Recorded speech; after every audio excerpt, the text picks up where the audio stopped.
Story நேரம் Tamil வியூவர்ஸ்க்கு hi. ஒரு கியூட்டான mini டிராமாவோட எல்லா எபிசோட்ஸையும் சேர்த்து ஒரு மூவி மாதிரி தான் இன்னைக்கு இந்த வீடியோல பார்க்க போறோம். பெருசா காம்ப்ளிகேஷன்ஸ்லாம் ஸ்டோரியில எதுவும் இல்ல, அழகான ஒரு ரொமான்டிக் காமெடி தான். அது மட்டும் இல்லாம இந்த வீடியோ முடியும் போது இந்த கதையும் ஒரு முடிவுக்கு வந்துரும். ஒரு மூவி மாதிரி ஒரே வீடியோ அப்படிங்கறதால எண்ட் வரைய மிஸ் பண்ணாம பாருங்க. எல்லாருக்குமே இந்த ஸ்டோரி கண்டிப்பா பிடிக்கும். இப்போ டைரக்டா ஸ்டோரியில என்ன ஆக போகுது வாங்க பார்க்கலாம். நம்ம ஹீரோ ஒரு நாட்டோட தளபதி. என்னதான் வயசு சின்னதா இருந்தாலும் ரொம்ப வீரமானவன். இவன் வந்தா படைய பின்னாடி வாங்கிட்டு பக்கத்து நாட்டுக்காரங்க எல்லாம் ஓடுற அளவுக்கு ரொம்பவே வீரமான பையன். ஆனா அசம்பாவிதமா அவனுக்கு ஒரு போர்ல அடிபட்டுறது, கொண்டு வந்து அவனை வீட்டுல போடுறாங்க. அப்பன்னு பார்த்து நம்ம ஹீரோ நம்ம தளபதி வாந்தி எடுக்க ஆரம்பிக்க ரத்தமா கொட்டுது. நம்ம தளபதிக்கு ரொம்ப உடம்பு முடியல அப்படிங்கிற தகவல் நேரா ராஜாக்கு போகுது.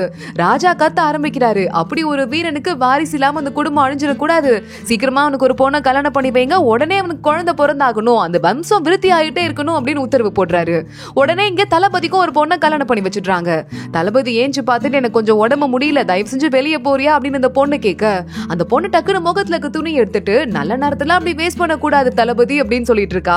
பொண்ணு பயங்கர தேவதை மாதிரி அழகா இருக்காளேன்னு உடம்பு முடியாம இருந்தாலும் தளபதி பார்த்துட்டு ஷாக் ஆயிடுறான். அவ கூலா ஏஞ்சு போயிட்டு பக்கத்துல இருக்க ஒயின் எடுத்து குடிக்க ஆரம்பிக்கிறா.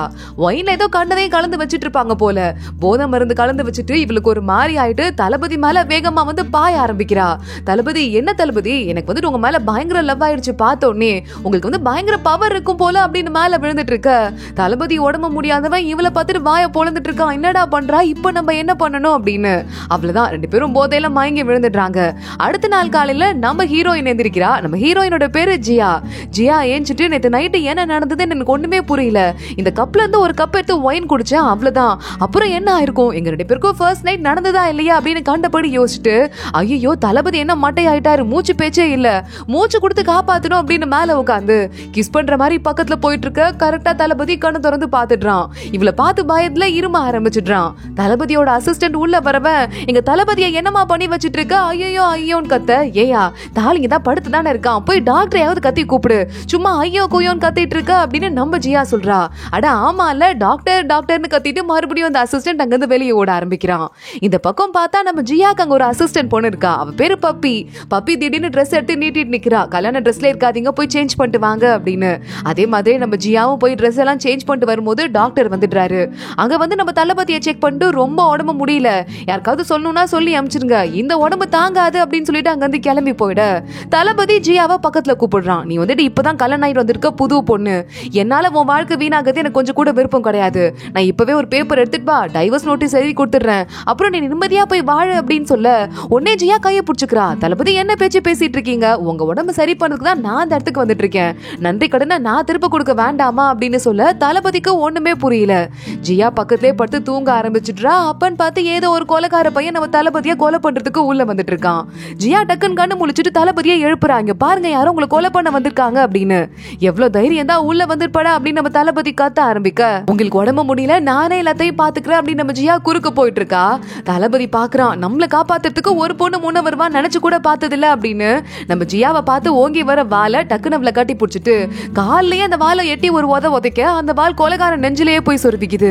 தளபதி படுத்த இடத்துல இருந்தே அவனை கொண்டீங்க, எப்படி இந்த அளவுக்கு வீரமா, என் புருஷன் இந்த அளவுக்கு பவர்ஃபுல்லா இருப்பான் நான் நினைச்சே பார்க்கல அப்படின்னு வேகமா தளபதியை கட்டி பிடிச்சிட்டு படுத்துக்க. அங்க அசிஸ்டன்ட் ஓடி வரான். தளபதி பாக்குறான், இவன் டெட் பாடியா இங்கிருந்து டிஸ்போஸ் பண்ணு அப்படின்னு சொல்லிடுறான். ஜியாவை பார்த்து நம்ம தளபதி, இன்னும் எவ்வளவு நேரத்துக்கு என் மேலேயே படுத்து கிடக்கலான் இருக்க அப்படின்னு கேட்க, சரி புருஷன் மேல படுத்து கிடக்கு தப்பா என்ன, தெரியாம படுத்துட்டா ஏஞ்சு போயிடுறேன் அப்படின்னு நம்ம ஜியா வேகமா எந்திரிக்கிறா. தளபதி பாக்குறான், எனக்கு வந்து கொஞ்சம் உடம்பு முடியல, அதனால நீ என் கூட இங்க தங்க வேண்டாம், நீ வேகமா போய் வேற ஏதாவது ரூம்ல தங்கிக்கோ அப்படின்னு சொல்ல, எனக்கு வந்து மெடிக்கல் நாலேஜும் நிறைய இருக்கு, அதே மாதிரி எப்படி உங்களை காப்பாத்துறதுக்கு நான் வந்தேன் ட்ரை பண்ணேன் பாத்தீங்களா, எனக்கு எல்லாமே நல்லா தெரியும்னு சொல்ல, நீ ஒழுங்கா இங்கேருந்து போயிடு அப்படின்னு மறுபடியும் தளபதி பேச ஆரம்பிக்கிறான். அதெல்லாம் முடியாது, நீங்க படுத்தே இருக்கீங்க, உங்களுக்கு காலெல்லாம் ரத்த ஓட்டமே இருக்காது, நான் வந்து கால் அமுக்கி விடுறேன் அப்படின்னு வேகமா வந்து ஜியா கால் அனுப்ப ஆரம்பிக்கிறா. நம்ம தளபதி பாக்குறான், என்னடா அது இந்த புள்ளிய கண்ட்ரோலே பண்ண முடியல அப்படின்னு. ஒழுங்கு மரியாதையா இங்கேருந்து ஓடி போயிடு அப்படின்னு சொல்ல ஜியா அடங்க மாட்றா. வேகமா போயிட்டு தளபதி நான் உங்களுக்கு தலையை மசாஜ் பண்ணி விடுறேன் அப்படின்னு பக்கத்துல போக ஆரம்பிக்கிறா. இப்ப போறியா இல்லையா அப்படின்னு நம்ம தளபதி கத்தி அவ்வளோ வெளியே அனுப்பிடுறான். வெளியே பப்பி நின்னுட்டு இருக்கா. சாப்பிடறதுக்கு ஏதாவது வேணுமா அப்படின்னு நம்ம பப்பி இவளுக்கு ஒரு பண்ணு கொடுக்குறா. இல்ல எனக்கு வேண்டான்னு சொன்னதும் பப்பி அதை அவளே சாப்பிட்டுறா. ஜியா நேரா கிளம்பி போயிட்டு அவ மந்திர சக்தி எல்லாம் அவளுக்கு இருக்கும் போல, அதை யூஸ் பண்றதுக்கு ட்ரை பண்றா. ஆனா மந்திர சக்தி ஒர்க்கே ஆகல. என்னது திடீர்னு நமக்கு இருந்த மந்திர சக்தியில துளி கூட வேலையை பார்க்கல. நேத்து ஒரு வேலை நமக்கு ஃபர்ஸ்ட் டைம் நடந்திருக்கு, அதனால நம்ம மந்திர சக்தி எல்லாம் போயிருச்சோ, மறுபடியும் ஒரே வேலை அதே மாதிரி ஃபர்ஸ்ட் டைம் நடந்தாதான் மந்திர சக்திலாம் திரும்ப வரும் போல. நான் போய் அவனையே பார்த்துட்டு வந்துடுறேன். அப்புறம் எதுக்கு எனக்கு புருஷன் இருக்கான் அப்படின்னு நம்ம ஜியா கிளம்பி போயிட்டு இருக்கா. தளபதி அப்பதான் நிம்மதியா கொஞ்ச நேரம் கூலிக்கலாம் அப்படின்னு சொல்லிட்டு குளிச்சிட்டு இருக்கான். தளபதிக்கு உடம்புல இந்த காயங்கள்லாம் எல்லாமே ஃபேக்கு, நல்லா தான் இருந்துட்டு இருக்கான். வேணும்னே வந்து காயம்லாம் இருக்க மாதிரி ஒரு ஆக்டிங்க போட்டு இருந்திருக்கான். யாரோ நம்மள வேவு பார்க்க வந்திருக்காங்கன்னு நினைச்சிட்டு நம்ம தளபதி கத்திட்டு யார் அது அப்படின்னு வேகமா இழுத்து அடிக்க கரெக்டா அங்க வந்துட்டு இருக்குது நம்ம ஜியா தான். ஐயோ நீயா அப்படின்னு நம்ம தளபதி ஷாக் ஆயிடுறான். ஜியா குறுன்னு தளபதியே பாக்குறா. இன்னும் மாசான பாடி இது, இப்படி ஒரு புருஷனா எனக்கு, அதுவும் உடம்புல காயமே இல்லை அப்படின்னு சொல்ல தளபதிக்கு தெரிஞ்சிருது ஜியா ரொம்ப நல்ல பொண்ணு அப்படின்னு. ஆமா உன்ன மாதிரி ஒரு பொண்டாட்டி கிடைச்சிருக்குல்ல, அதனால தான் எனக்கு காயமே இல்லை, உனக்கு தான் நான் தேங்க்ஸ் சொல்லணும் அப்படின்னு சொல்லிட்டு இருக்கான். உண்மையாவே என்னாலயா அப்படின்னு நம்ம ஜியா கேட்டுட்டு இருக்கா. ஆமா இதுக்கு போகாமலே இருக்க, என் கூட சேர்ந்து குளிக்கணும்னு ஆசையா இருக்கா என்னன்னு கேட்க இல்ல இல்ல அப்படின்னு சொல்லிட்டு நம்ம ஜியா அங்க இருந்து ஓடி போயிடுறா. தளபதி மறுபடியும் அசிஸ்டண்ட கூப்பிடுறான். இதுக்கும் மேல நம்ம உடம்பு சரியாத மாதிரி நடிச்சுட்டே இருக்க முடியாது.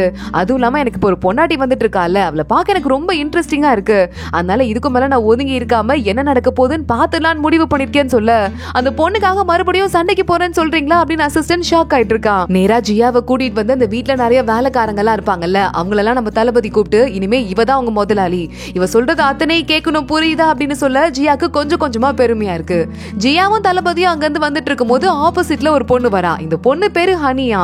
இந்த ஹனிய ராஜா வந்து கிஃப்டா கொடுத்திருக்காரு நம்ம தளபதிக்கு. ஆனா நம்ம தளபதி இவள திரும்பி கூட பார்க்காம கொடுத்துட்டாங்களேன்னு வேற வழி இல்லாம வீட்லயே ஒரு மூலையில வச்சிட்டு இருக்காரு. அந்த ஹனி பார்த்துட்டு இனிமே எனக்கு போரே அடிக்காது, எனக்கு ஒரு தங்கச்சி வந்துட்டாங்க அப்படின்னு ஜியாவை பார்த்து பேச இனிமே நம்ம ரெண்டு பேரும் ஃபன் பண்ணலாம்க்கா அப்படின்னு நம்ம ஜியாவும் அங்க இருந்து கிளம்பி உள்ள போயிடுறா. ஜியா மறுபடியும் போயிட்டு ஏதாவது கொஞ்சம் மேஜிக் பவர் ஒர்க் ஆகுதான்னு ட்ரை பண்றா. ஒர்க்கே ஆகல. என்னடா மேஜிக் பவரே ஒர்க் ஆகல, கண்டிப்பா இதுக்கும் ஃபர்ஸ்ட் நைட்டுக்கும் தான் ஏதோ சம்மந்தம் இருக்கு, என்ன பண்றது அப்படின்னு பயங்கரமா யோசிக்க ஆரம்பிக்கிறா. நேரா தளபதிட்டே போய் கேட்டுலாம் அப்படின்னு என்னங்க என்னங்கன்னு வேகமா ஓடி வரா. அங்க தளபதி கூட அசிஸ்டன்ட் நின்னுகிட்டு இருக்கான்.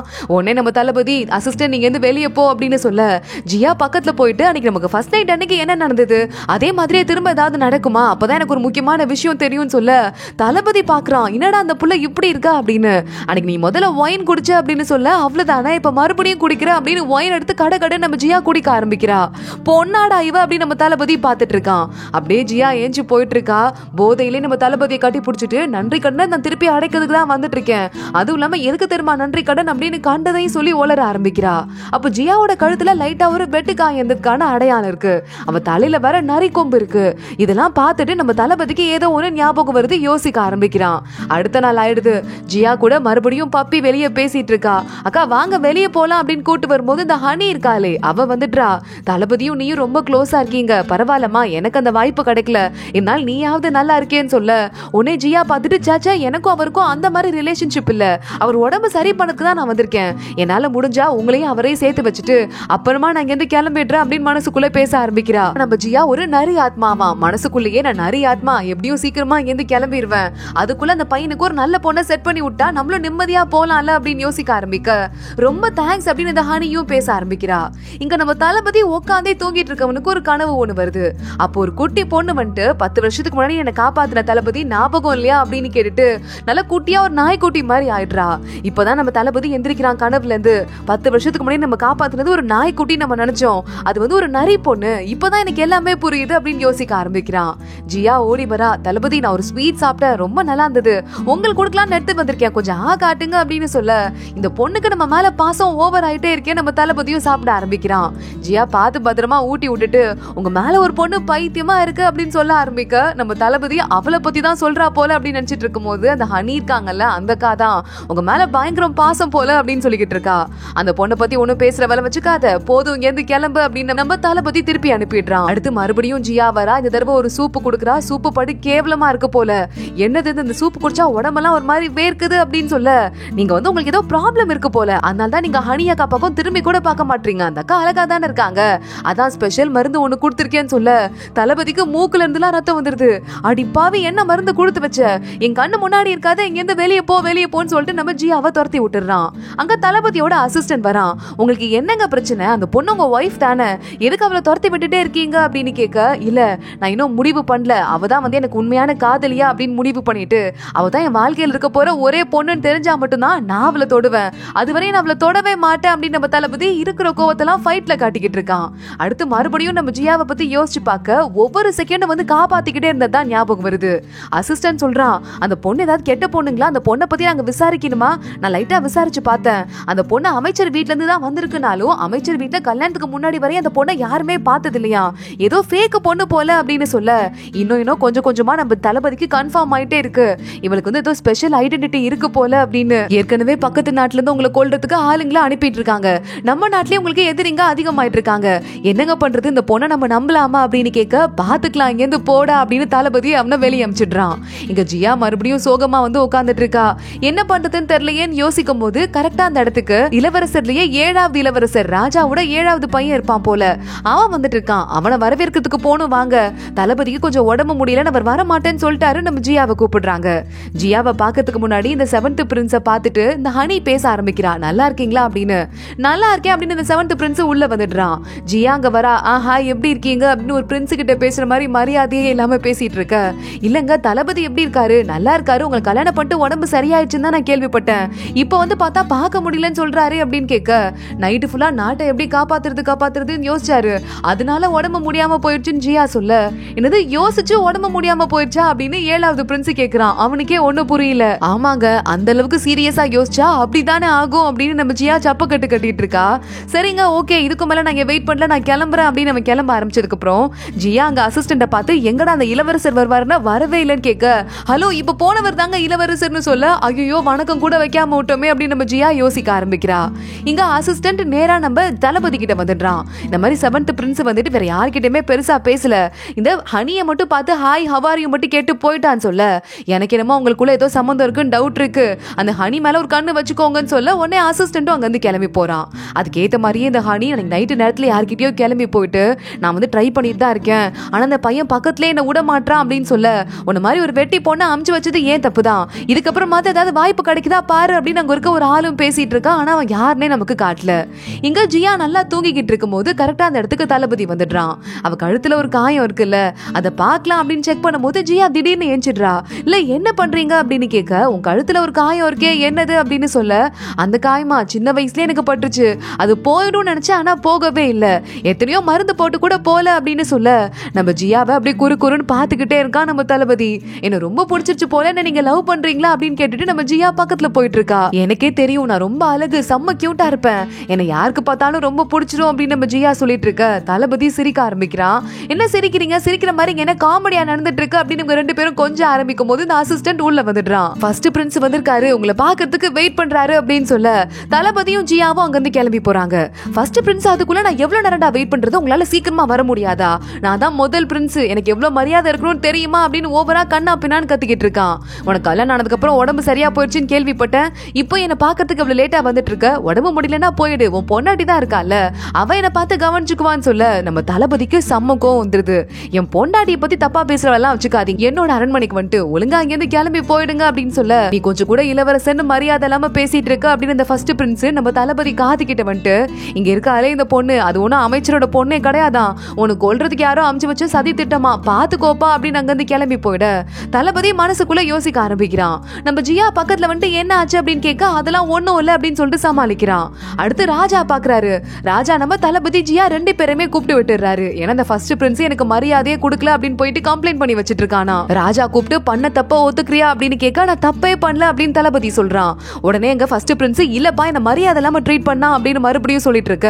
இல்ல இந்த பையன் தான் வந்து என்னோட பொண்டாட்டி கிட்ட தப்பா பேசினா, பொண்டாட்டி கிட்ட தப்பா பேசினா யாராவது ஒருத்தவங்க சும்மா இருப்பாங்களா, நான் காதலிக்கிற பொண்ணு அவளை யாருமே தப்பா பேசுறதுக்கு நான் விட மாட்டேன் அப்படின்னு நம்ம தளபதி விட்டு போட்டுட்டு இருக்க. ராஜா பாக்குறாரு இந்த பிரின்ஸ் இருக்கானே அப்படி அவன் பேசுவான் தான் வாய் தொடுக்கு ஓவரு, ஆனா அவன் பொண்டாட்டி ஏதாவது பேசிட்டு இருப்பா போல, அதனால இந்த பொண்ணை கூட்டு போயிட்டு 20 சவுக்கடி கொடுங்க அப்படின்னு சொல்ல தளபதி பாக்குறான்.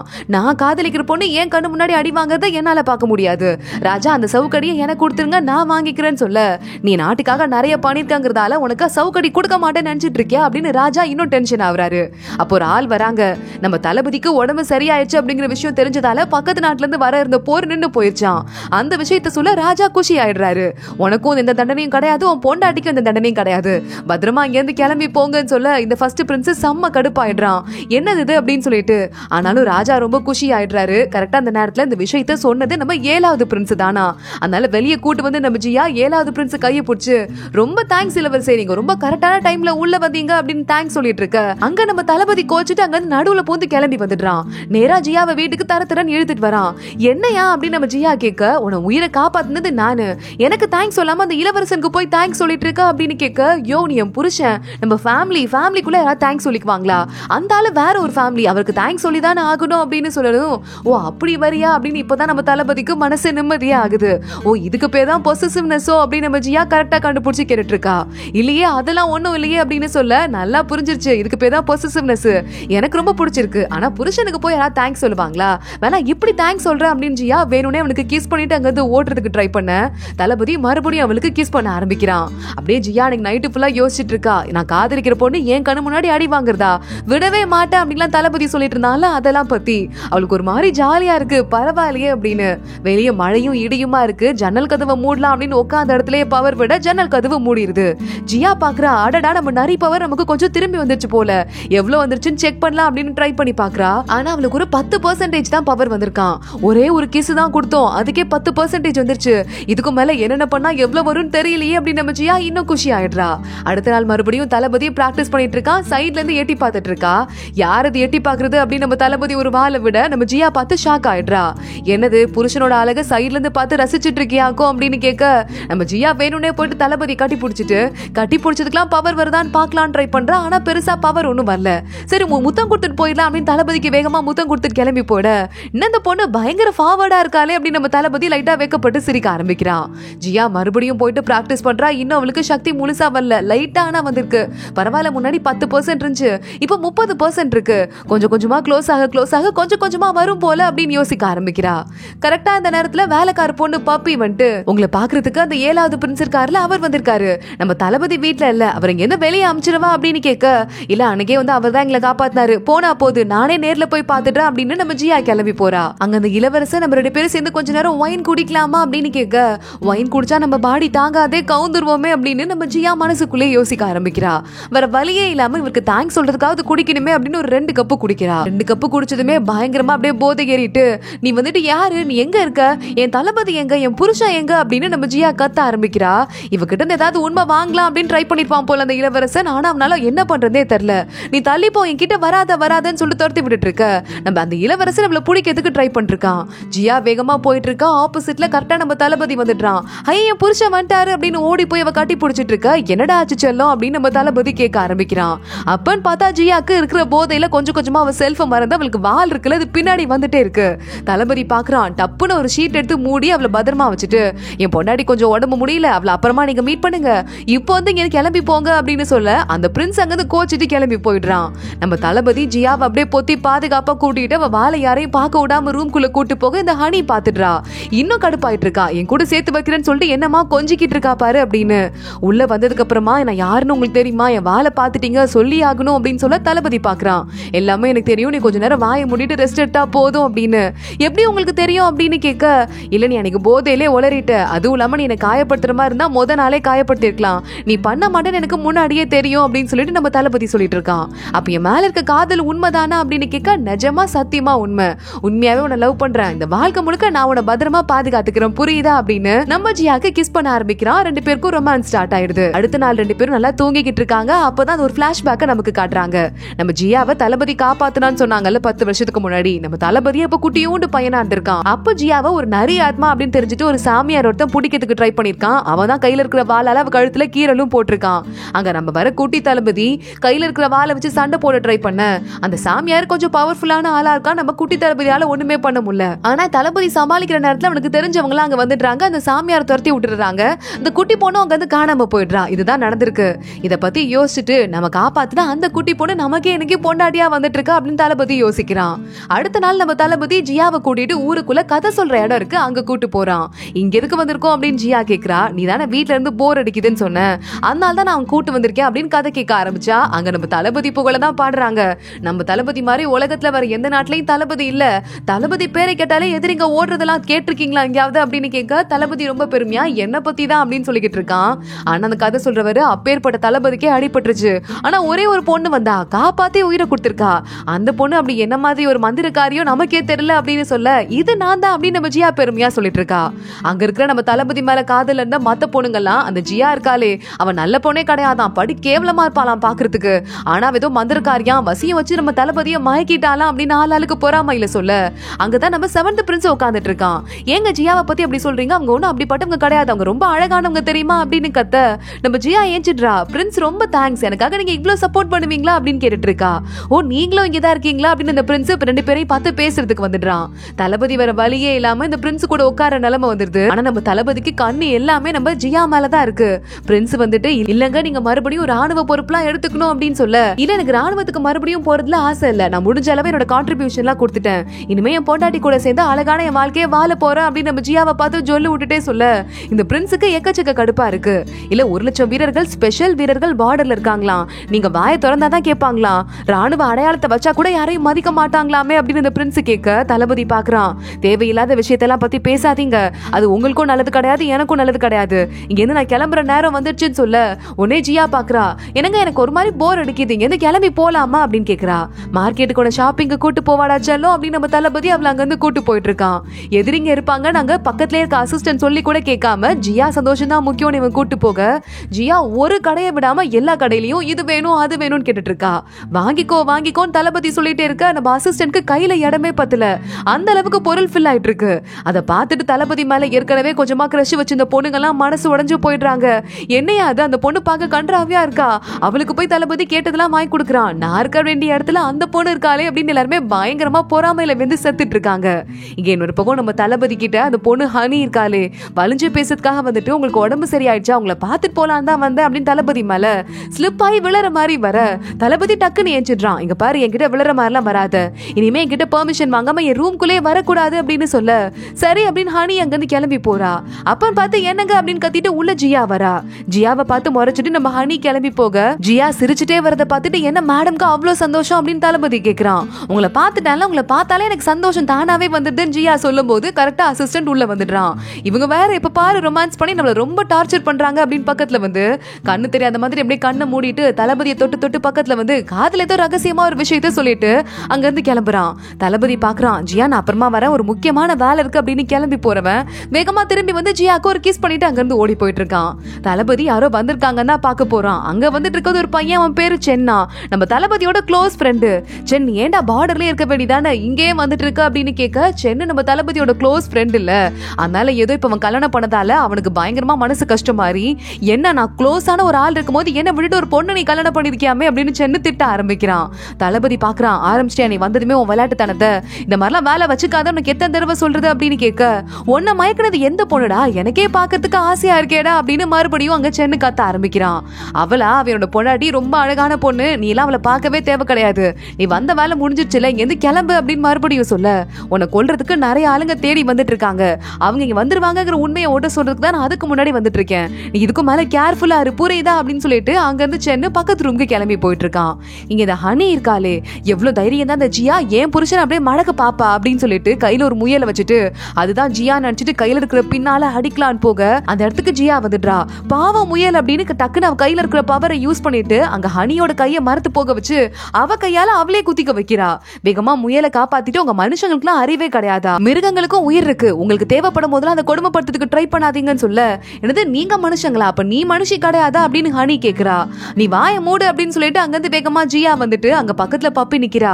நான் மந்திர பவர் யூஸ் பண்ணால அதை நீ பாத்துட்டல அப்படின்னு சொல்லி கேட்க, பப்பி உடனே நான் எதையுமே பாக்கலையே அப்படின்னு சொல்லிட்டு நீங்க கவலையப்படாதீங்க, நான் வந்து உங்களை எதையுமே நான் பாக்கல, நீங்க என்ன நம்பி வரலாம் அப்படின்னு அங்க இருந்து கூட்டு போறா. ஜியா சிரிச்சுட்டே அங்க இருந்து கிளம்பி போறா. அப்போ ஆப்போசிட்ல சென் இவள கிராஸ் பண்ணி போறான். ரெண்டு பேரும் ஒருத்தங்க திரும்பி பாத்துக்கிறாங்க. நம்ம ஜியாவை பார்த்ததுமே சென் ஒரு சாமியார் போல, அவனுக்கு ஜியாக்குள்ள இருக்கிற அந்த நரி உருவம் நல்லாவே தெரியுது. நரி ஆத்மா அப்படின்னு சொல்லிட்டு எவ்வளவு தைரியம் தான் இந்த இடத்துக்கு என் ஃப்ரெண்ட் இருக்க இடத்துக்கு வந்திருப்ப, நான் சும்மா விட மாட்டேன் அப்படின்னு சொல்லிட்டு சண்டை போட ஆரம்பிக்கிறான். ஜியா அங்க இருந்து எஸ்கேப் ஆகி ஓடுறதுக்கு ட்ரை பண்றா. ஆனா அவளுக்கு பவர் முழுசா வரல அப்படிங்கறதால அவளால ஒண்ணும் பண்ண முடியல. ஒரு ஆயுதத்தை அங்க இருந்து சென்னு விடவும் கரெக்டா நடுவுல குறுக்க வந்து நம்ம தளபதி ஜியாவை காப்பாத்திடுறான். ஆனா அப்பயும் ஜியா மயங்கிடுறா.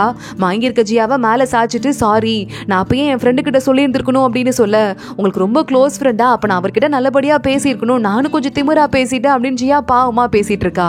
இங்க சென்னை வெளியே நின்னுக்கிட்டு நம்ம தளபதியோட அசிஸ்டன்ட் கிட்ட ஒரு நரி ஆத்மாவை உள்ள விட்டுருக்கீங்க, என்ன அவங்களுக்குலாம் அறிவு இருக்கா இல்லையா, சாதாரண மனுஷங்களே எப்ப அவனை கொல்லுவாங்க நான் பயந்துட்டு இருக்கேன், இந்த நரி ஆத்மாங்க அடுத்தவங்களை மயக்கிறதுல கில்லாடிங்கடா அப்படின்னு சொல்லும் போது டக்குன்னு ஏதோ ஒரு அம்பு ஒண்ணு உள்ள வருது. கொலைகாரங்க உள்ள தேடி வந்துட்டாங்க போல அப்படின்னு ரெண்டு பேரும் அலர்ட் ஆயிடுறாங்க. இது உள்ள இருக்க தளபதிக்கும் தெரியுது. ஜியா இங்க நீ வெளியே வராத புரியுதா அப்படின்னு நம்ம தளபதி வெளியே வரான். ஆனா அதுக்குள்ள அசிஸ்டன்ட் அங்க வந்து கொலைகாரங்க அத்தனை பேரையுமே கொண்டு தள்ளிடுறான். தளபதி வந்து என்ன ஆச்சுன்னு பார்க்கும்போது ஜியா ஜியாவும் ஓடி வந்துடுறா. உங்களுக்கு ஒன்னும் ஆள் இல்ல அப்படின்னு கேட்டுட்டு தளபதி எனக்கு ஒன்னும் ஆளடா செல்லம் அப்படின்னு சொல்லும் போதே சென்னை அங்க வந்துடுறான். சென்னை பார்த்துட்டு ஜியா பக்கத்துல போயிட்டு சாமியாருங்க யாரையுமே எனக்கு பிடிக்காது, ஆனா நீங்க என் புருஷனோட க்ளோஸ் ஃப்ரெண்டுன்னு அவர் சொன்னாரு, எனக்கு வர வழியே இல்ல உங்க கூட ஃப்ரெண்ட் ஆகிறத தவிர, நான் ஃப்ரெண்ட் ஆயிடுறேன் அப்படின்னு சொல்ல சென்னு பாக்குறான். இந்த புள்ளைய திட்டவும் மனசு இல்ல, அப்படியே விட்டு போவும் மனசு இல்ல, நான் பாட்ரிக்கே திரும்ப போயிடுறேன் அப்படின்னு அங்க இருந்து கிளம்ப ஆரம்பிக்கிறான். ஆனா அப்பன்னு படுத்திருக்கிற ஒரு அடியால டக்குன்னு எந்திரிச்சு இருக்கிற உயிரை வச்சு அந்த பக்கத்துல இருக்க அந்த பொண்ணையாவது கொன்றணும் அப்படின்னு நம்ம ஜியாவை பார்த்து ஒரு அம்பை விட நடுவுல குறுக்க வர நம்ம தளபதி அவன் மேல விழுற அம்ப அவன் நெஞ்சில வாங்கிக்கிறான். அவ்வளவுதான் மயங்கி விழுந்துடுறான். சென்னு உள்ள போயிட்டு அந்த அம்பை எடுத்து டெஸ்ட் பண்ணி பாக்குறான். ஒரு பயங்கர விஷம் அதுல இருக்கு, இதுக்கு சரியான மாத்து மருந்து எங்க கிடைக்கும் சொல்லவே முடியாது, என்ன பண்றதுன்னு தெரியலன்னு சொல்ல ஜியா பக்கத்துல உட்காந்து கதறி அழ ஆரம்பிக்கிறா. உடனே சென்னு பாக்குறான், என்கிட்ட ஒரு ஐடியா இருக்கு, ஆனா அதுக்கு நீ மனசு வைக்கணும் அப்படின்னு ஜியாவை பார்த்து சொல்ல, எதுவா இருந்தாலும் நான் பண்றேன் அப்படின்னு ஜியா சொல்லிடுறா. அங்க சென்னை ஐடியாவை சொல்லிட்டு வெளியே போயிடுறான். நம்ம ஜியா தளபதியோட முகத்தை பார்த்து பக்கத்திலே உட்கார்ந்துட்டு இருக்கா. 500 வருஷமா நான் வந்து நிறைய இருக்கேன், என் 500 வருஷத்தோட பவரையும் யூஸ் பண்ணா மட்டும்தான் உங்களை காப்பாற்ற முடியும்னு அவர் சொல்லியிருக்காரு, ஆனா அது பயங்கரமா வலிக்கும்னு வேற சொல்லியிருக்காரு, எனக்கு அதை பத்திலாம் கவலை கிடையாது, நீங்க உயிரோட வந்தா போதும் அப்படின்னு அவளோட உயிர் சக்தி இருக்கும்ல அதை வெளியெடுத்து அதுல இருந்து பவரை ஒட்டுமொத்தமா நம்ம தளபதிக்கு கொடுக்க ஆரம்பிக்கிறா. தளபதி உடம்பு கொஞ்சமா சரியாக ஆரம்பிக்குது. ஆனா நம்ம ஜியா டக்குன்னு மயங்கி கீழே விழுந்துடுறா. வெளியே நம்ம சென்னும் அசிஸ்டன்ட்டும் நின்னுகிட்டு இருக்காங்க. சென்னை நின்னுட்டு இருக்கும் போது வேகமா நம்ம பப்பி சென்னை ஓங்கி ஒரு அரை அரைஞ்சிட்டு, அந்த பொண்ணு ஒரு உயிர் தானே, அவளை கொஞ்சம் கூட மதிக்கல, அவ உயிரை வந்து பணைய வைக்க சொல்றீங்க அப்படின்னு திட்ட ஆரம்பிக்க அசிஸ்டன்ட் பாக்குறான், நம்ம தளபதி இறந்து போயிட்டா ஜியாவாலே நல்லா நிம்மதியா வாழ முடியாது, பொறுமையாரு அப்படின்னு சொல்லிக்கிட்டு இருக்கான். இங்க இன்னொரு பக்கம் மறுபடியும் அந்த 7வது பிரின்ஸ் இருக்கானே, அவன் ஒரு சாமியாரை கூப்பிட்டு, நான் உன்கிட்ட ஒரு விஷயம் சொல்றேன், ஒரு நரி ஆத்மா இருக்கு, அந்த நரி ஆத்மா கதையை முடிக்க வேண்டியது உன் பொறுப்புன்னு சொல்ல, நான் பாத்துக்கிறேன் அப்படின்னு அந்த சாமியார் அங்க இருந்து கிளம்பி போறான். எங்க ஜியா எந்திரிச்சிட்றா. மறுபடியும் உடம்பு சரியாயிட்டு அவளுக்கு ஏதோ கசப்பு மருந்து கொடுத்து விட்டுருக்கான் நம்ம சென்னு. அதை பப்பி கொடுக்கறதுக்கு வெயிட் பண்றா, நீங்க குடிச்சேதான் ஆகணும் அப்படின்னு. கரெக்டா அந்த இடத்துக்கு நம்ம தளபதி வந்துடுறான். என்னங்க உங்களுக்கு உடம்பு கம்ப்ளீட்டா சரியாயிடுச்சா அப்படின்னு நம்ம ஜியா கேட்டுட்டு இருக்க, நீ மருந்தை வச்சுட்டு போ அப்படின்னு நம்ம தளபதி சொல்றாரு. உடனே இந்த பொண்ணு மருந்தை வச்சுட்டு போயிடுறா. நீங்க நல்லா ஆயிட்டீங்கல்ல அப்படின்னு ஜியா கேட்கும் போதே நம்ம தளபதி வேகமா கட்டி பிடிச்சிட்டு, எனக்காக உன் உயிரை இவ்வளவு கஷ்டப்படுத்திட்டேன், இதுக்கும் மேல உன் உயிர் என்னோட உயிர், உன கஷ்டப்படுத்துறதுக்கு நான் விடவே மாட்டேன் புரியுதா அப்படின்னு கேட்க, அதெல்லாம் அப்போ வலிச்சது இப்ப சரியாயிடுச்சு, இப்போ உங்களுக்கு சரியாயிடுச்சுன்னா எனக்கு அது போதும் அப்படின்னு நம்ம ஜியா சொல்றா. தளபதி அவளுக்கு முத்தம் கொடுக்க ஆரம்பிச்சிடுறான். நீ கிடைச்சதுக்கு நான் கொடுத்துதான் வச்சிருக்கணும் அப்படின்னு. சரி ஓகே, இப்ப கிஸ் பண்ணி நான் தாஜா பண்ணிட்டேன், இப்ப மருந்து குடிக்கணும் புரியுதா அப்படின்னு அவளுக்கு மருந்து கொடுக்க ஆரம்பிக்கிறான். இங்க இன்னொரு பக்கம் நம்ம ராஜா மறுபடியும் நம்ம தளபதியை கூப்பிட்டுறாரு. ஏதோ பெரிய ஆபத்துல இருந்து தப்பிச்சு வந்திருக்க, உடம்பு நல்லா ஆயிடுச்சா அப்படின்னு கேட்க, இப்ப நல்லா ஆயிடுச்சு ராஜா அப்படின்னு நம்ம தளபதி சொல்லிக்கிட்டு இருக்கான். சரிப்பா, ஒரு முக்கியமான போர் வருது, அந்த நாட்டுக்காரங்க அடங்க மாட்டாங்க, அந்த போருக்கு மட்டும் தயவு செஞ்சு நீ போயிட்டு வந்தா கொஞ்சம் நல்லா இருக்கும் அப்படின்னு சொல்ல, தளபதி என்ன பண்றது அப்படின்னு யோசிக்க ஆரம்பிக்கிறான்.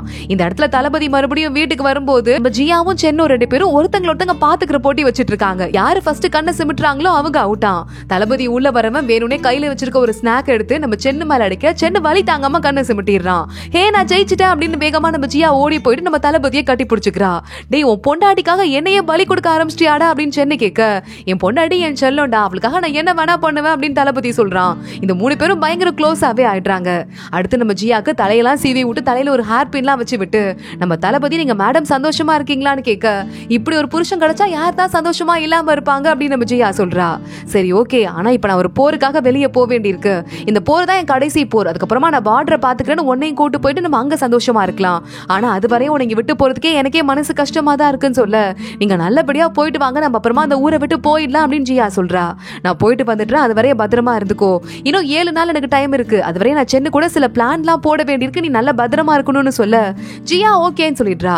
ஜியாவும் பப்பியும் அடுத்த நாள் ஊரை விட்டு நம்ம கிளம்ப போறோம், அதனால எதுக்கு தேவையானதெல்லாம் வாங்கிக்கலாம் அப்படின்னு சொல்லி ட்ரை பண்ணிட்டு இருக்காங்க. அப்பன்னு பார்த்து இந்த ஹனி இருக்கால, அவளை யாரோ ஒருத்தன் கடத்தல்காரன் கடத்திட்டு போறான். அந்த ஜியா பாத்துடுறா. நமக்கு வீட்டு பொண்ணு என்னதான் இருந்தாலும் கண்டுக்காம இருக்க கூடாது, நான் போய் பின்னாடி எங்க போறான்னு ட்ரை பண்றேன், நீ போய் தளபதியை கூட்டிட்டு வா அப்படின்னு அங்கிருந்து பப்பியை அமுச்சு விட்டுறா. ஜியா ஃபாலோ பண்ணிட்டே வரா. ஒரு வீடு இருக்கு, அந்த வீட்டுக்குள்ள போனா அந்த இடத்துல வேற யாருமே இல்ல. நம்ம ஜியாவை சின்ன வயசுல ஒரு சாமியார் கடத்துறதுக்கு ட்ரை பண்ணால கொல்றதுக்கு, அவன் மட்டும் தான் அங்க இருக்கான். சின்ன வயசுல உன்னை மிஸ் பண்ணிட்டேன், இப்ப மிஸ் பண்ண மாட்டேன் அப்படின்னு நம்ம சண்டை போட, ஜியா கிட்ட இருக்கிற பவர் அந்த ஆள் முன்னாடி பத்தவே இல்ல. ஜியாவை கட்டி போட்டுறான், அங்கேயே மயங்கிடுறா. இங்க தளபதி கிட்ட உங்க பொண்டாட்டி ஆபத்துல மாட்டிக்கிட்டாங்கன்னு ஒருத்தன் வந்து கத்திட்டு இருக்க, தளபதி நேரா கிளம்புறான். 7வது பிரின்ஸ் கிட்ட போயிடுறான். பரவாயில்லையே, கரெக்டா கண்டுபிடிச்சு என்கிட்ட வந்துட்டியேன்னு இந்த 7th பிரின்ஸ் கேட்க, ஆமா எனக்கு முன்னாடியே தெரியும், நீ என் கூட எப்படியாவது சேரணும்னு ஐடியா போட்டுட்டு இருக்க, என் தலைமையில இருக்க 1 லட்சம் படைய வச்சு இப்ப இருக்கிற ராஜாவை அழிச்சிட்டு நீ ராஜாவாகணும், அப்ப எனக்கு நீ பெரிய பதவியெல்லாம் கொடுப்பேன்னு தெரியும், ஆனா நீ ராஜாவாகிறதுல எனக்கு இஷ்டம் இல்ல, நான் உனக்கு கண்டுக்காம இருக்கேன், அது உனக்கு பிடிக்கல, என் பொண்டாட்டி எங்க இருக்கான்னு சொல்ல போறியா இல்லையா அப்படின்னு நம்ம தளபதி மிரட்ட ஆரம்பிச்சு ஆரம்பிக்கிறான். இன்னொரு பக்கம் நம்ம சென்னு நம்ம ஜியாவோட ஹேர் பின்னை வச்சு அது மூலமா அவ எங்க இருக்கான்னு கண்டுபிடிக்கிறதுக்கு ட்ரை பண்றேன்னு சொல்லிட்டு இருக்க. இங்க 7th பிரின்ஸ் என் கூட ஒரு கேம் விளையாடு, கேம்ல நீ ஜெயிச்சிட்டனா அவ எங்க இருக்காங்கிற விஷயத்த சொல்றேன் அப்படின்னு சொல்ல இவனும் உட்காந்து அமைதியா கேம் விளையாட ஆரம்பிக்கிறான்.